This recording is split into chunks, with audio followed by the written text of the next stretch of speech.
এটা মনে হতেই পারে যে আপনার মতে কোরআন ভুল, কোরআনের প্রত্যেকটা আয়াত ভুল, কোরআনের প্রতিটা আয়াতের ব্যাখ্যা ভুল, কোরআনের অ্যানালিসিস ভুল এবং মানব জীবনের প্রতি কোরআনের যে অ্যানালিসিস সেটাও ভুল হতেই পারে, আপনার মনে হতেই পারে। এবং সর্বোপরি ইসলাম ধর্মটাই ভুল, প্রফেট মোহাম্মদের দেখানো রাস্তা ভুল। ইভেন এটাও মনে হতে পারে যে প্রফেট মোহাম্মদ নিজেই ভুল ছিলেন। প্রফেট মোহাম্মদ বা কোরআন যে আল্লাহর কথা বলে, যে ক্রিয়েটারের কথা বলে, যে অলমাইটির কথা বলে, সেই তত্ত্বও ভুল। আল্লাহ বলে কিছু হয় না, মানুষ এমনি এমনি সৃষ্টি হয়ে গেছে, প্রাণ এমনি এমনি সৃষ্টি হয়ে গেছে পৃথিবীর বুকে। এবং কোরআন মানুষের জীবন সম্বন্ধে, মানুষের জীবনের পারপাস, মানুষের লাইফের পারপাস, মানুষের জীবনের অ্যাকাউন্টেবিলিটি সম্বন্ধে যে সমস্ত উক্তি করেছে তার আয়াতের মধ্যে সব ভুল। এবারে যারা মনে করছে যে সব কিছুই ভুল, তাদের কাছে সব কিছুই কিছু মন গড়া কথা তুলে ধরা হয়েছে কোরআনের মধ্যে, ইসলাম ধর্মের মধ্যে প্রফেট মোহাম্মদের মাধ্যমে কিছু মন গড়া কথা তুলে ধরা হয়েছে মানুষের সামনে, এবং সেই মিথ্যাকে প্রচার করার মাধ্যমে ইসলাম ধর্মের বৃদ্ধি ঘটছে পৃথিবীর বুকে। হতেই পারে, এবং এটাকে কেউ ভাবতেই পারে। মানুষের ব্রেনের কথা বলা যায় না, এবং মানুষের ব্রেনে বা মনে যে চিন্তা আসে সেই চিন্তার একটা অংশ হতেই পারে কোনো মানুষের ক্ষেত্রে এটা। তখনই কোরআন আওয়াজ তুলছে, কোরআন চ্যালেঞ্জ করছে সেই ক্রিয়েশনকে, বিশেষ করে যে সমস্ত মানুষের মনে, মানুষের ব্রেনে এই সমস্ত কথা উঠে আসে যে কোরআন এবং তার দেখানো পথ, বিশেষ করে ইসলাম ধর্ম বা প্রফেট মোহাম্মদের দেখানো পথ সব কিছু ভুল। তাদের কাছে কোরআন ওপেন চ্যালেঞ্জ করছে, কোরআন তার আয়াতের মাধ্যমে ওপেন চ্যালেঞ্জ করছে। আসুন জানা যাক কী কী চ্যালেঞ্জ করছে। সূরা আল Bakra chapter number 2 verse number 23, সেখানে আল্লাহ কোরআনের মধ্যে মেনশন করছে, কোরআনের মধ্যে ওপেন চ্যালেঞ্জ করছে সেই তার ক্রিয়েশনকে, যে যদি কোরআন ভুল হয়ে থাকে, কোরআনের আয়াত যদি ভুল হয়ে থাকে এবং আল্লাহর দেখানো পথ যদি ভুল হয়ে থাকে, এবং কারোর মনে এই কথা জাগে যে কোরআন ভুল, তাহলে সে কোরআনের মতো বা কোরআনের মধ্যে যে সমস্ত আয়াতগুলো লেখা হয়েছে বা ডিসক্রাইব করা হয়েছে সেই রকম আয়াত কোনো একটি সে অন্য জায়গা থেকে তৈরি করুক বা নিয়ে আসুক এবং মানুষের সামনে প্রতিস্থাপন করুক। কোরআনের মধ্যে যে সমস্ত আয়াত মেনশন করা হয়েছে সেই রকম আয়াত মানুষের জীবনে, মানুষের সামনে তুলে ধরুক এবং তার প্রকৃত ব্যাখ্যা, লজিক্যাল ব্যাখ্যা মানুষের কাছে তুলে ধরুক। কোরআন এটা ওপেন চ্যালেঞ্জ করছে। সূরা আল Bakra chapter number 2 verse number 23, আল্লাহর মতো কোনো সৃষ্টিকর্তাকে তারা নিয়ে আসুক এবং ভীষণ লজিক্যাল এবং সায়েন্টিফিক এভিডেন্স দেওয়ার মাধ্যমে আল্লাহর মতো কোনো সৃষ্টিকর্তাকে তারা মানুষের সামনে নিয়ে আসুক, যাকে প্রত্যেকটা মানুষ খুব যুক্তিসঙ্গতভাবে, বৈজ্ঞানিকভাবে এবং লজিক্যালি এবং গ্ল্যাডলি অ্যাকসেপ্ট করবে সেই ক্রিয়েটারকে। তো আল্লাহর মতো ক্রিয়েটারকে মানুষ নিয়ে আসুক। বিশেষ করে যে সমস্ত মুশরিকিন বা যে সমস্ত নন বিলিভাররা রয়েছে আল্লাহর প্রতি এবং কোরআনের প্রতি, সেই সমস্ত নন বিলিভারদের কাছে এটা ওপেন চ্যালেঞ্জ কোরআনের, যে তারা যদি আল্লাহকে বিশ্বাস না করে তাহলে আল্লাহর মতো কোনো সৃষ্টিকর্তাকে তারা নিয়ে আসুক এবং তারা পৃথিবীর সামনে মানুষের কাছে তুলে ধরুক এবং এই পুরো কায়নাতের, এই পুরো ইউনিভার্সের কীভাবে সৃষ্টি করা হয়েছে সেই সৃষ্টির A to Z মানুষের কাছে তুলে ধরুক, যে এইভাবে আল্লাহ যে রাস্তা দেখাচ্ছে সেইভাবে নয়, এইভাবে এই সমস্ত কায়নাতের সৃষ্টি হয়েছে, এই সমস্ত জীবগুলো, এই সমস্ত প্রাণগুলোর সৃষ্টি হয়েছে। তারা মানুষের কাছে সেই সমস্ত কিছু ডেসক্রিপশান নিয়ে তারা নিজেদেরকে প্রতিস্থাপিত করুক। এটা কোরআনের ওপেন চ্যালেঞ্জ। কোরআন তথা সেই আল্লাহর next challenge in the Quran, Surah Hud chapter number 11 verse number 13, Surah Hud chapter number 11 verse number 13, সেখানে আল্লাহ মেনশন করছে যে যারা কোরআনের বিরোধিতা করছে, যারা ইসলামের বিরোধিতা করবে, তাদেরকে এই কোরআনের মতো কোনো বইকে নিয়ে আসাও এবং তারা মানুষের জীবন এবং সৃষ্টি সম্বন্ধে তারা মানুষের কাছে জানাক। যদি তাদের ক্ষমতা থাকে তাহলে কোরআনের মতো অন্য কোনো বইকে তারা মানুষের সামনে তুলে ধরুক এবং মানুষের জীবনের, লাইফের পারপাস এবং অ্যাকাউন্টেবিলিটি সম্বন্ধে তারা তথ্য দিক। এইভাবে আল্লাহ কোরআনের মধ্যে সূরা হুদ চ্যাপ্টার নাম্বার 11 ভার্স নাম্বার 13 তার মধ্যে চ্যালেঞ্জ করছে তার ক্রিয়েশনকে। সূরা আল ইসরা চ্যাপ্টার নাম্বার 17 ভার্স নাম্বার 88 সেখানেও আল্লাহ কোরআনের মধ্যে দিয়ে একইভাবে তার ক্রিয়েশনকে চ্যালেঞ্জ করছে যে যদি তাদের ক্ষমতা থাকে তাহলে তারা মানুষের জীবনের পারপাস এবং অ্যাকাউন্টেবিলিটি সম্বন্ধে তথ্য নিয়ে আসুক এবং কোরআনের মতো বইকেও তারা নিয়ে আসুক এবং মানুষের সামনে উপস্থাপন করুক, এবং আল্লাহর মতো দ্বিতীয় কোনো সৃষ্টিকর্তা যদি থেকে থাকে তাহলে তারা মানুষের সামনে সেই সৃষ্টিকর্তাকে তুলে ধরুক। এটা পারবে না। সারা জীবন চেষ্টা করলেও তারা এই কর্মে তারা উত্তীর্ণ হতে পারবে না যে আল্লাহর মতো কোনো সৃষ্টিকর্তাকে তারা পৃথিবীর বুকে নিয়ে আসবে এবং মানুষের সামনে সেই তথ্য তুলে ধরবে যে তথ্য কোরআনের মধ্যে রয়েছে, সেই তথ্যকে তুলে ধরবে যে তথ্য আল্লাহ কোরআনের মধ্যে এই পৃথিবীর মধ্যে দিয়ে মানব জীবনের জন্য পাঠানো হয়েছে। সেই তথ্যকে তারা তুলে ধরবে, তারা পারবে না। সারা জীবন ব্যয় করলেও তারা এই তথ্য তুলে ধরতে পারবে না মানুষের কাছে। এটা কোরআনের চ্যালেঞ্জ। এবার আসা যাক আমাদের জীবনের সঙ্গে ঘটে যাওয়া কিছু প্র্যাকটিক্যাল চ্যালেঞ্জ, যার ভিজিবিলিটি, যার অবজারভেশন আমরা প্রত্যেক দিন রিয়েলাইজ করছি।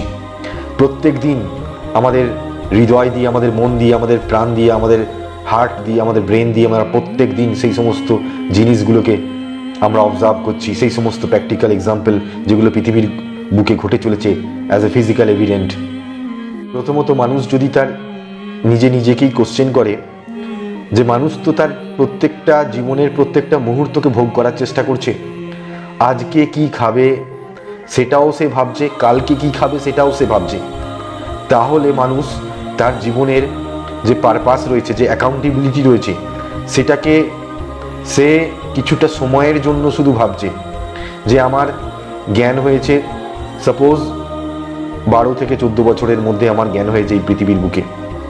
তো সেই জায়গা থেকে, সেই পিরিয়ড থেকে এবং সে মৃত্যু পর্যন্ত, suppose average time period for a person তার জীবনের ক্ষেত্রে 60 বছর। সাপোজ সে এই 60টি বছর সে শুধু ভাবছে সে কি করবে, সে আজকে কি করছে, কালকে কি করবে, পরশু কি করবে, এই সমস্ত জিনিসগুলো ভাবছে।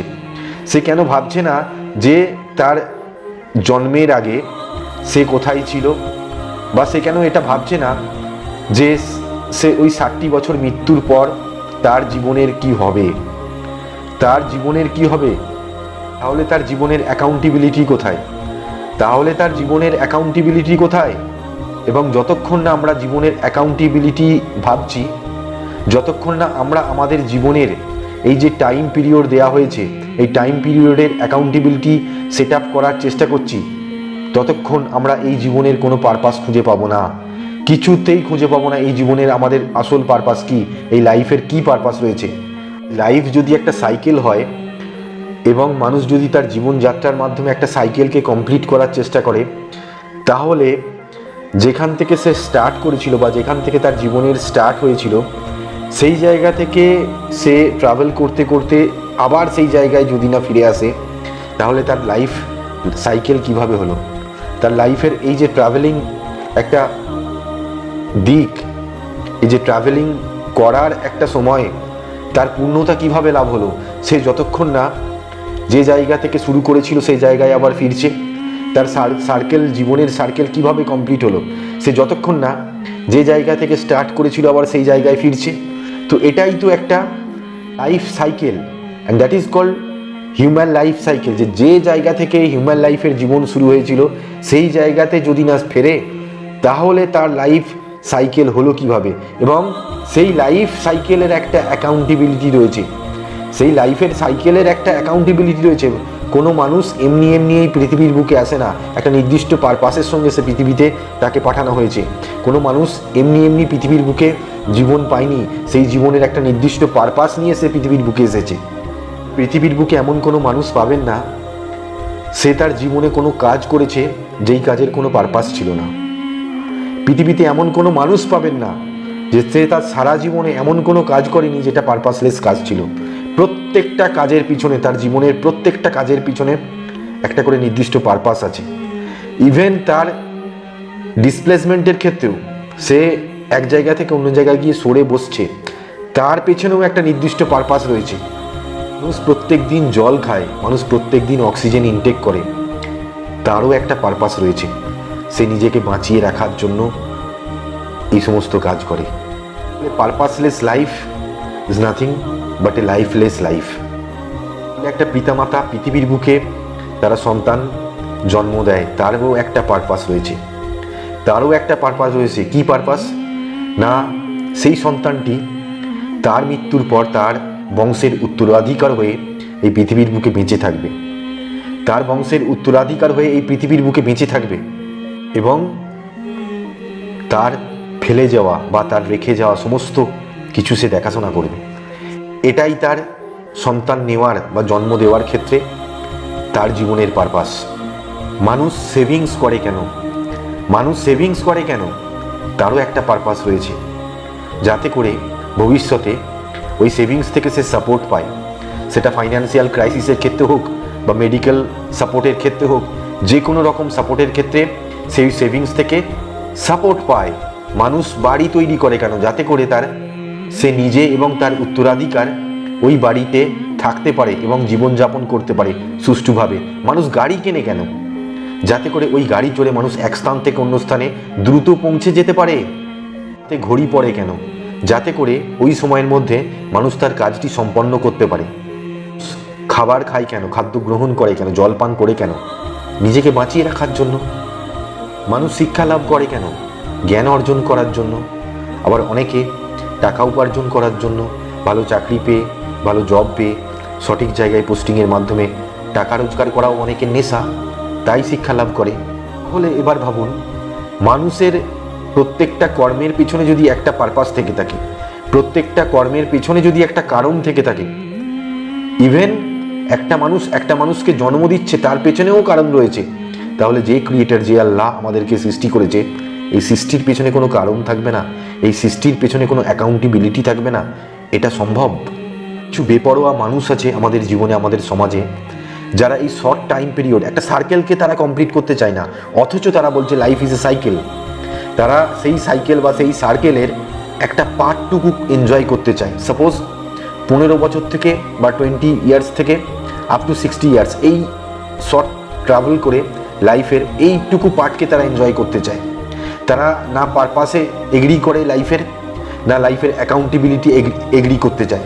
কারণ তারা লাইফের অ্যাকাউন্টেবিলিটিতে এগ্রি করলেই সঙ্গে সঙ্গে তাদেরকে এটাও এগ্রি করতে হবে আখেরাত, অর্থাৎ অন দ্য ডে অফ জাজমেন্টকেও তাদেরকে ফলো করতে হবে, কোরআনের আজাবকে ফলো করতে হবে, আল্লাহর আজাবকে ফলো করতে হবে, কবরের আজাবকে ফলো করতে হবে। সেই জন্য তারা সেই পথে হাঁটতে চায় না, সেই জন্য তারা কোরআনকে এড়িয়ে চলে, কোরআনকে ভুল হিসাবে মানুষের কাছে তুলে ধরার প্রচেষ্টায় থাকে। তারা জীবনে সমস্ত রকমের ভোগ হারিয়ে ফেলবে, সমস্ত রকমের সুখকে তাদের জীবনে বিসর্জন দিতে হবে। এই যে স্বার্থপরতার লাইফ, এই যে সেলফিশনেস ইন লাইফ, এই যে যা হয়ে বা রানী হয়ে বেঁচে থাকার জীবন, এই সমস্ত কিছু বিসর্জন দিতে হবে, সমস্ত কিছু বিসর্জন দিতে হবে। সেই বিসর্জন দেওয়ার ভয়েই তারা জীবনে কোনো অ্যাকাউন্টেবিলিটি আনতে চায় না, তারা কোরআনকে বিশ্বাস করতে চায় না, তারা আল্লাহকে বিশ্বাস করতে চায় না, তারা প্রফেট মোহাম্মদের দেখানো রাস্তাকে তারা অনুসরণ করতে চায় না, শুধুমাত্র এই ভয়ে যে তারা জীবনের সমস্ত রকমের ভোগ বিলাসিতা, সুখ তারা হারিয়ে ফেলবে এবং সমস্ত কিছু এই ভোগ সুখ বিলাস জীবন থেকে ত্যাগ করতে হবে। সেই জন্যই তারা কোরআনের দেখানো যে অ্যাকাউন্টেবিলিটি, কোরআনের দেখানো যে লাইফের পারপাস, সেই পথে তারা হাঁটতে চায় না। ভাই, গোটা বিশ্বের প্রত্যেকটা দেশে এই আইন রয়েছে যে অন্যায় করলে শাস্তি ভোগ করতে হবে। তাহলে কোরআন ভুল বলছে কোথায়? কোরআন ভুল বলছে কোথায়? যে ডে অফ জাজমেন্টে তোমাকে তোলা হবে, তোমার কর্মের উপর ডিপেন্ড করে তোমার বিচার হবে এবং সেই অনুযায়ী তোমাকে পানিশড করা হবে। তাহলে কোরআন ভুল বলছে কোথায়? যে আইন পৃথিবীর বুকে সমস্ত দেশে এটা অ্যাপ্লিকেবল রয়েছে, সমস্ত দেশে এক্সিকিউটেড রয়েছে, সমস্ত দেশে, যে কোনো সেই দেশের লোক বা দেশবাসী কোনো অন্যায় করলে সেই অন্যায়ের শাস্তি তাকে ভোগ করতে হবে। তাহলে পৃথিবীর বুকে ভেবে দেখুন কত অন্যায় হচ্ছে, কত অন্যায় হচ্ছে। মানুষের জীবন কেড়ে নেওয়া হচ্ছে, মা বোনেদের জীবন কেড়ে নেওয়া হচ্ছে, তাদের ইজ্জত কেড়ে নেওয়া হচ্ছে। সেই অন্যায়ের শাস্তি কে দেবে? পৃথিবীর বুকে সবাই অন্যায়ের করার পর শাস্তি পেয়ে যায়? পায় না। সবাই সঠিকভাবে বিচার পায় না, সবাই সঠিকভাবে শাস্তি পায় না। সেই জন্য কোরআন বলছে, সেই জন্য আল্লাহ কোরআনের মাধ্যমে বলছে যে আমার কাছে সবাই সমান এবং সবার সমানভাবে বিচার হবে সেই আখেরাতে সবার সমানভাবে বিচার হবে, কেউ ছাড়া পাবে না সেই আল্লাহর হাত থেকে, কোরআনের হাত থেকে কেউ ছাড়া পাবে না। তাহলে কোরআন ভুল বলছে কোথায়? তাহলে কিছু সংখ্যক লোক কেন তারা সেই কালিদাসের মতো যে ডালে বসেছে সেই ডাল কাটার চেষ্টা করছে? কেন এই পৃথিবীর বুকে তারা নিজেদেরকে কোশ্চেন করুক, কেন? মরতে তো হবে, সত্যের সম্মুখীন তো হতে হবে একদিন না একদিন সমস্ত মানুষকে। সে ইসলাম ধর্মের মানুষ হোক বা অন্যান্য যে কোনো ধর্মের মানুষ হোক, সৃষ্টিকর্তা সবার জন্য সমান। কোরআন পৃথিবীর বুকে প্রেরিত হয়েছে বা নাজিল হয়েছে সমস্ত মানবের জন্য। প্রফেট মোহাম্মদ নবী সমস্ত ধর্মের সমস্ত মানবের জন্য। আল্লাহ কোরআনের কোথাও এটা মেনশন করেননি যে প্রফেট মোহাম্মদ শুধুমাত্র মুসলমানদের জন্য আমি পাঠালাম, শুধুমাত্র ইসলাম ধর্মাবলম্বী মানুষদের জন্য পাঠালাম। সমস্ত ধর্মের সমস্ত মানুষের জন্য প্রফেট মোহাম্মদকে পাঠানো হয়েছিল as a last Messenger of god. কোরআনকে সেইভাবে লেখা হয়েছে বা সেইভাবে তৈরি করা হয়েছে যে কোরআন পড়ে মানুষ যেন সত্যটা বুঝতে পারে, সত্যটা জানতে পারে এবং সেই পথে নিজেকে চালিত করে, যে পথে চললে সে তার জীবনের প্রকৃত প্রাধান্য খুঁজে পাবে, সে তার জীবনের প্রকৃত লক্ষ্যে পৌঁছাতে পারবে। কিছু মানুষ গাজোয়ারিভাবে কোরআনের বিরোধিতা করে কেন? কিছু মানুষ গাজোয়ারিভাবে সেই প্রফেট মোহাম্মদের বিরোধিতা করে কেন? এটাই সব থেকে বড় কোশ্চেন। তারা এই পৃথিবীর সামনে, মানবের সামনে তারা আওয়াজ তুলুক, তারা বলুক যে কোথায় প্রবলেম তাদের কোরআনকে নিয়ে, কোথায় প্রবলেম প্রফেট মোহাম্মদের দেখানো রাস্তাকে নিয়ে। আদারওয়াইজ আমরা একটা প্ল্যাটফর্মে কোনোদিন আসতে পারবো না। আমরা মনে যদি ক্ষোভ, রাগ, হিংসা লুকিয়ে রাখি তাহলে আমরা কোনোদিন একটা প্ল্যাটফর্মে সমস্ত মানুষ আসতে পারবো না। আমরা ফিজিক্যালি না হলেও আমরা সবাই মেন্টালি বা স্পিরিচুয়ালি বা সাইকোলজিক্যালি আমরা সবাই একে অপর থেকে আলাদা হয়ে থাকব। আমি যেমন আমার ভিডিওর মাধ্যমে আওয়াজ তুলি, তারাও আওয়াজ তুলুক, তারাও জানাক এই পৃথিবীর মানুষকে, পৃথিবীর বুকে তারাও আওয়াজ তুলুক তাদের প্রবলেমটা কোথায়। সঠিক তাদের আওয়াজ তোলার মাধ্যমে তারাও বলুক তাদের জীবনের উদ্দেশ্য কি, তাদের জীবনের অ্যাকাউন্টেবিলিটি কি এবং কোরআন যে কথা বলে তাহলে তাদের কথার মধ্যে পার্থক্য কোথায় সেটা তুলে ধরুক মানুষের কাছে। এটা না করে যদি তারা চুপ থাকে এবং ভিতরে ভিতরে কোরআন এবং প্রফেট মোহাম্মদের বিরোধিতা করতে থাকে তাহলে এটা প্রকৃতপক্ষে বোঝা যায় যে তারা একটা প্ল্যাটফর্মে আসতে চায় না, তারা বিভেদীকরণের মাধ্যমে একে অপর থেকে আলাদা হয়ে থাকতে চায়। সঠিকভাবে আমরা যদি পর্যালোচনা করি তো একটা খুব সিম্পল জিনিস, আমি হিন্দু হতে পারি বা আমি মুসলমান হতে পারি বা আপনি হিন্দু হতে পারেন বা মুসলিম হতে পারেন, আমাদের ক্রিয়েটার তো আলাদা নয়, আমাদের সৃষ্টিকর্তা তো আলাদা নয়। তাহলে আমরা কোথায় আলাদা? আমরা কোথায় একে অপর থেকে আলাদা হয়ে আছি সেই জিনিসটা আমাদেরকে বুঝতে হবে। সেই বেস লেভেলে গিয়ে আমাদেরকে সেই সলিউশনটা খুঁজে আনতে হবে। আদারওয়াইজ আমরা জীবনে একে অপরের হাত ধরতে পারবো না, জীবনে আমরা সত্যের সম্মুখীন হতে পারবো না। এবং এই পথভ্রষ্ট বা বেপরোয়া মানুষজন শুধুমাত্র এই নয় যে তারা বিধর্মীর পর্যায়ে পড়ে, অনেক মুসলমান বা ইসলাম ধর্মাবলম্বী বেশধারী মুসলমানও রয়েছে, বেশধারী ছত্রধারী মুসলমান, ছত্রধারী ইসলাম ধর্মাবলম্বী মানুষও রয়েছে যারা বাবাতে বিশ্বাস করে, যারা গুরুদেবে বিশ্বাস করে কিন্তু কোরআনে বিশ্বাস করে না, যারা গুরুদেবে বিশ্বাস করে, বাবাকে বিশ্বাস করে, পীর সাহেবদেরকে বিশ্বাস করে কিন্তু প্রফেট মোহাম্মদকে বিশ্বাস করে না, যারা আল্লাহকে বিশ্বাস করে কিন্তু কোরআনে বিশ্বাস করে না। এটা শুধুমাত্র এই বেপরোয়া মনোভাব বা ঝাড় মনোভাব শুধুমাত্র বিধর্মী কিছু ভাইদের মধ্যে নেই, এটা কিছু ছত্রধারী মুসলমানদেরও কথা। কিছু ছত্রধারী মুসলমান ইসলাম ধর্মাবলম্বী মানুষেরও মধ্যে এই প্রকোপ দেখা যায়।